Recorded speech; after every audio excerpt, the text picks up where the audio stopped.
ಒದರಿದ್ರಿ ಅಪ್ಪ ದನ ದನ ಒದರಿದ್ರಿ ಅಪ್ಪ. ಏನು ಮಾತಾಡುತ್ತಿರುವುದಿಲ್ಲ ಏನಾಯಿ? ಯಪ್ಪ ಹಳೆ ಬಾಕಿಯಲ್ಲಿ ಅಕ್ಕ ಮಾಡಕತ್ತಿದ್ರಿ ಅಪ್ಪ.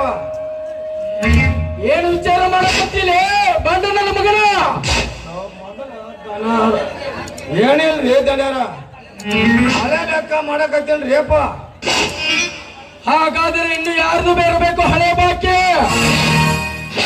ನೋಡ್ರಿ, ಹನುಮಂತ ಓದಿತ್ತು 10,000, ಅದಕ್ಕೆ 5,000 ಹಸುಳು ಬಡ್ಡಿ ಸೇರಿ 15,000. ಹನುಮಂತ ಮಾರ್ಬಿಸ್ರಿ, ಹನುಮಂತ ಕೊಡ್ತೇನೆ ಅಂದನ್ರಿ. ಕಲ್ಯಾಣ ಬರ್ತೈತೆ, ಮನೆ ಬಂದು ಕೊಡ್ತೀನಿ ಅಂದನ್ರಿ ಅಪ್ಪ. 10 ವರ್ಷದ ಹಿಂದೆ ಕೊಟ್ಟ ಹನುಮಂತರ ಹಣವನ್ನು 10 ಲಕ್ಷ ರೂಪಾಯಿ ಸಲ್ಕೊಂಡು ಬಂದಿರುವ ಮಗನ. ನೋಡ್ರಿ ಅಪ್ಪ, ಬರ್ಬೇಕಾದ್ರೆ ಎಲ್ಲಾರು ದುಡ್ಡು ಬಂದೈತೆ, ಆದ್ರ ಧರ್ಮರಾಜ ಮಾತ್ರ ಕಟ್ಟಬೇಕು ಹೇಗಾಯ್ತು.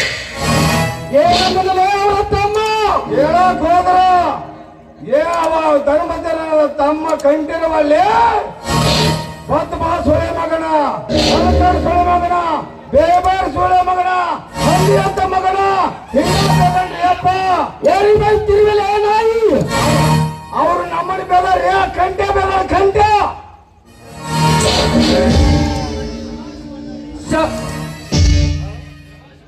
ಶಬ್ಬಾಸ್ ಬಂಡರಿ ಶಬ್ಬಾಸ್. ಅದಕ್ಕೆ ನಾವು ಸುಮ್ಮನೆ ತಗೊಂಡ್ರಿ. ಅವರು ಹೊಲಕ್ಕೆ ಹೋಗಿ ಜೋಡಿ ಎತ್ತ ಬಂಡಿ ಹೂಡಿಕೊಂಬಂದು ಎತ್ತ ಬಾರ್ಲ ತರ್ವಿ ನೋಡ್ರಿ ಅಪ್ಪ.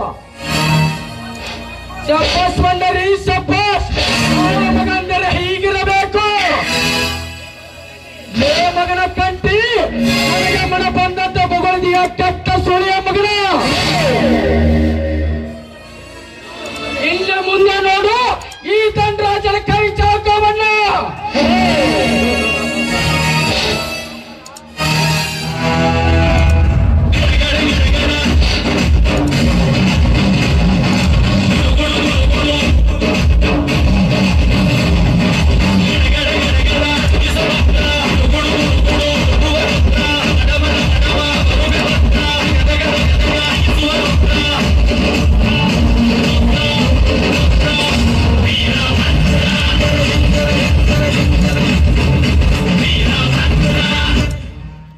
ಸೌಕಾರ ಸೌಕಾರ, ಮಗನ ಕಟ್ಟೆ ನನ್ನ ಮನೆಗೆ ಬಂದು ಹಚ್ಚಿ ಮಾತಾಡುತ್ತಿರುವ ಕೆಟ್ಟ ಸುಳಿಯ ಮಗನ.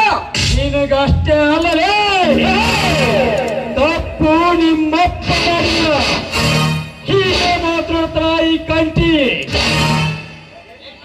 ಲೇ ಕಂಟಿ, ಬರೇ ಕಂಟಿ ಅಷ್ಟೇ ಅಲ್ಲಲೇ, ಕರುನಾಡಿನ ಕುಲಕೋಟಿಗಳ ಎದೆಯ ಸಾಮ್ರಾಜ್ಯದಲ್ಲಿ ಸಂಗಳಿಸುತ್ತಿರುವ ಕನ್ನಡದ ಕಂಠೀರವ. ಲೇ ಮಗನ ಕಂಠೀರ, ಏತಕ್ಕಾಗಿ ನನ್ನ ಮನೆಗೆ ಬಂದಿರುವೆ? ನಿನ್ನೆ ನಿಮ್ಮ ಆಳುಗಳು ನಮ್ಮ ಜೋಡೆತ್ತುಗಳನ್ನು ಹೊಡೆದುಕೊಂಡು ಬಂದಿದ್ದಾರೆ. ಅವುಗಳನ್ನು ಬಿಡಿಸಿಕೊಂಡು ಹೋಗಲು ಬಂದಿದ್ದೇನೆ.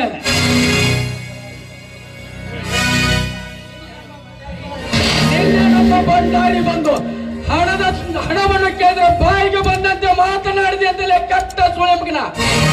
ನೋಡು ಬಂಡಾರಿ ಅವರೇ, ಹೋದ ವರ್ಷ ಮಳಿ ಹೆಚ್ಚಾಗಿ ಬೆಳಿ ಹಾಳಾಗೈತಿ. ಈ ವರ್ಷ ಮಳಿ ಇಲ್ಲ, ಬೆಳಿ ಕಮ್ಮಿ ಹೋಗೈತಿ. ಈ ವರ್ಷ ಬಡ್ಡಿ ಕೊಡುತ್ತೇವೆ, ಬರೋ ವರ್ಷ ಅಸಲು ಬಡ್ಡಿ ಸೇರಿಸಿ ಕೊಡುತ್ತೇವೆ ಅಂದ್ರ ಇಲ್ಲ, ಕೊಟ್ಟರೆ ಅಸಲು ಬಡ್ಡಿ ಈಗಲೇ ಕೊಡು, ಇಲ್ಲವಾದರೆ ಮನೆ ಕಿಲಿ ಹಾಕುತ್ತೇನೆ, ಮನೆ ಬಿಟ್ಟು ಹೋಗಂತ ಈ ಬಡ್ಡಿ ಮಗ ಬಂದಾರಿ.